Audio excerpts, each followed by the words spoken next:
ও মা, আজকে কি রান্না করেছো? আজকে করেছি ভাত, শুক্তো। দেখি। ও, এখানে আছে কাটাপোনা মাছের ঝাল, এখানে আছে পটল ভাজা, নিম পাতা, বেগুন ভাজা, আলু ভাজা, ডাল, পাবদা মাছ, আর এখানে আছে চিকেন। ইয়েস, আজকে এত কিছু করলে? আজকে মামারা এসেছিল, মামারা খেলো, মামা মাসিমুনি সবাই আজকে খেলো, ওই জন্য আজকে এত কিছু রান্না করেছি। ও আচ্ছা, ঠিক আছে। 3টে বেজে চললো। চুলায় তোরও খেতে দিয়ে দিই সবাইকে। আর দেখ না কাকিমা কি করছে, দেখ। কাকিমা তো ওটাই কাজ, সারাদিন খালি ফোনই দেখবে। কি রান্না করেছে তাও বলতে পারবো না। সারাদিন ফোন দেখলে আর জানবে কি করে?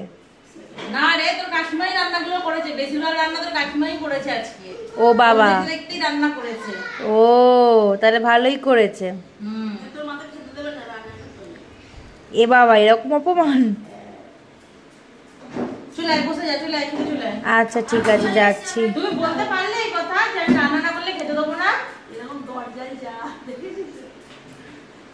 দেখো কি বললো, শুনলে তো?